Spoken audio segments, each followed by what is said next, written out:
अंकुश, ऐसे ही बात कर रहे हैं आपसे। ये आप मुंबई पहली दफा आए हैं क्या? हाँ।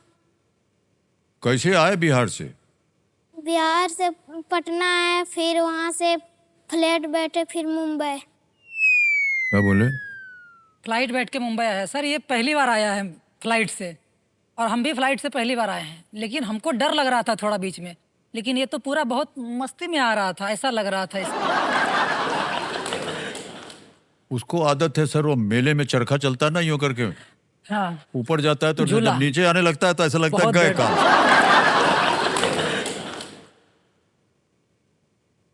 वो ऐसा ही जहाज भी करता है कभी कभी। तो मिथिलेश, आप कभी ये पहली बार आए हैं आप मुंबई? नहीं सर, ये मेरा दूसरा बार है। अच्छा अच्छा। ऑडिशन देने के लिए आए थे ओह उसी। अच्छा अच्छा। लेकिन मेरा जीके टेस्ट क्लियर नहीं हो पाया था और बहुत ही खराब रहा था मेरे लिए। जी जी। जब हम 10th में थे तो सब लोगों के पास फ़ोन रहते थे। मैंने भी माँ से फ़ोन मांगा तो बोली कि तुम 12th पास करके फर्स्ट डिवीज़न आ जाओगे तब देंगे मोबाइल, नहीं तो वाह। नहीं मिलेगा। 85% अंक आए मेरे 12th में। सुबह में मेरी माँ ने मोबाइल लेके दिया और शाम को ये दुर्घटना हो गई और ओहो। खेत में जाते ही करंट लग गया उसको। और जब मुंबई आए थे 2023 में सर, तो मेरा मोबाइल चोरी हो गया था जब। और ऐसा लगा हमको कि मेरी माँ की आखिरी निशानी और आशीर्वाद लगता है चला गया लेके कोई चोर। ऐसा मेरी माँ की आखिरी नहीं निशानी नहीं, वो थी। हम समझते हैं।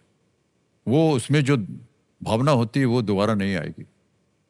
लेकिन हम ऐसे ही बोल रहे हैं आपको, मोबाइल आजकल सर बहुत ही आवश्यक एक यंत्र हो गया है ना? Yes, sir. उसके बिना कुछ काम ही नहीं होता है। और जो कुछ भी पढ़ा हूँ मोबाइल ही था, और वो भी चला गया था उस समय, तो बहुत खराब लग रहा था। अब आप एक बढ़िया एक उनको दे दीजिएगा, एक आप रखिएगा अपने पास। उनकी भी पढ़ाई होती रहे और आपकी भी। ठीक है? ठीक है सर। आगे चलते हैं मिथिलेश जी। Okay sir. 7वां प्रश्न आ गया है और ये है 1 लाख रुपए का। 7वां प्रश्न आपकी स्क्रीन के ऊपर ये रहा।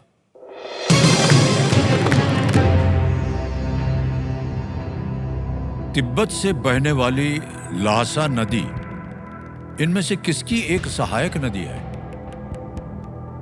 The Lhasa river flowing through Tibet is a tributary of which of these rivers? A Narmada, B Yamuna, C Ganga या D Brahmaputra? Narmada, Yamuna, Ganga, Brahmaputra. Okay sir.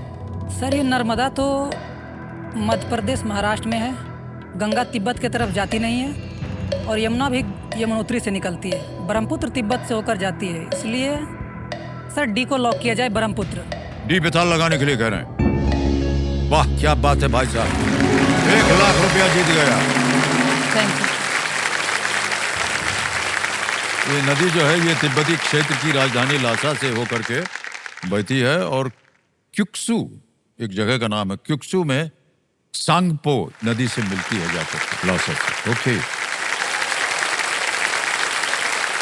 अब मान्यवर आ गया है 2 लाख रुपए का प्रश्न। 8वां प्रश्न है ये, 2 लाख रुपए मिल सकते हैं इसके लिए। अगला प्रश्न आपके सामने ये रहा। फ्रांस फर्डिनेंड, जिनकी हत्या को प्रथम विश्व युद्ध के आरंभ का कारण माना जाता है, किस सिंहासन के उत्तराधिकारी थे? Franz Ferdinand, whose assassination is considered a trigger of the First World War, was the heir to which throne? A.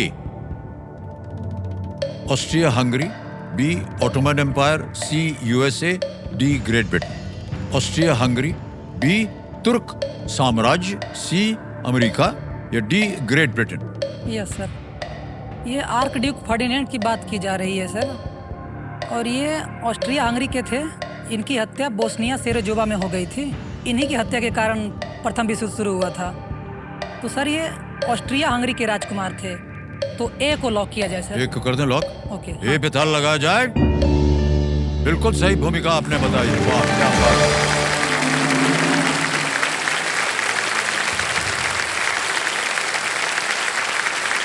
बैठे बैठे 2 लाख रुपया हो गया आपका मिथिलेश जी।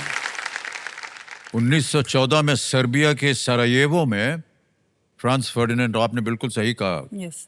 फर्डिनेंड और उनकी पत्नी की हत्या कर दी गई, जिसके बाद ऑस्ट्रिया और हंगरी ने सर्बिया को अंतिम चेतावनी दी है। इसके बाद आपसी गठबंधनों ने जल्दी एक वैश्विक युद्ध का रूप ले लिया। 28 जुलाई। मान्यवर, ये सब जो प्रश्न है ना, ऐसा हमको पढ़ते हैं तो हमको बड़ा आसान लगता है पढ़ने में, लेकिन उत्तर इसका हम नहीं जानते हैं। आपको कैसे पता है ये सब? ये सर हम पढ़ाते हैं बच्चों को, हाँ, और ये 9th के सिलेबस में दिया गया है। 9th के बच्चे अगर मेरे देखेंगे तो वो भी जवाब दे देंगे। अच्छा।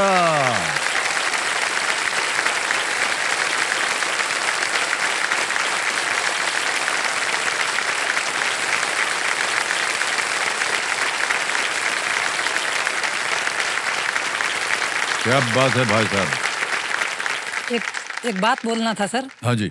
जैसे पढ़ाई तो मैंने 12th में साइंस से की, लेकिन साइंस में मेरा मन नहीं लगता था, जी जी। और छुप छुप के मैं हिस्ट्री पढ़ा करता था। ओ, ऐसा आजकल है कि मैं अगर इस पर प्रथम विश्व पर बोलने के लिए दे दिया जाए तो कम से कम 1 घंटा तो लगातार बोल सकता हूँ, इतनी हो गई है। 1 घंटे का भाषण मत दीजिएगा आज। हम चाहेंगे कि वो समय आपके लिए और भी धनराशि कमाने में बीते। आगे चलते हैं मिथिलेश जी। Okay sir. 3 लाख रुपया जीत सकते हैं अगर आपने अगले प्रश्न का सही उत्तर दिया। यह है 9वां प्रश्न, 3 लाख रुपए। तैयार है मिथिलेश जी? ठीक है। आपके पर्दे पर ये 9वां प्रश्न रहा ये।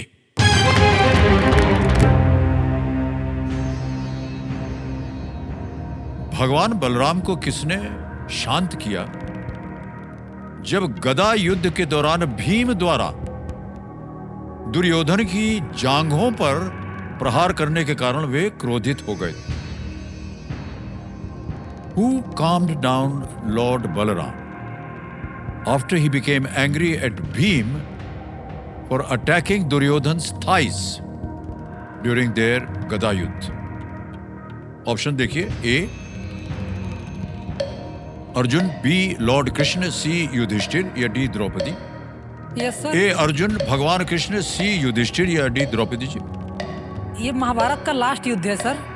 जब दुर्योधन तालाब में छुप गया था तो उसको बाहर निकलवा के भीम और दुर्योधन में युद्ध हो रहा था। बलराम कहीं बाहर से आए युद्ध देखने के लिए, तो भीम को कृष्ण जी नहीं बोला था उसकी जंघा तोड़ने के लिए, तो और उसके बाद वो क्रोधित हो गए थे। तो भगवान कृष्ण ही बलराम को शांत किए थे कि जब युद्ध हो रहा था तो आप कहाँ चले गए थे भ्रमण करने के लिए। ठीक है सर, ये भगवान कृष्ण होगा सर। ऑप्शन नंबर बी को लॉक किया जाए। भगवान कृष्ण कह रहे हैं बी पे ताला लगाने के लिए।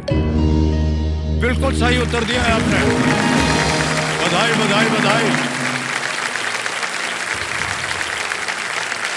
3 लाख रुपया जीत लिया भाई साहब आप।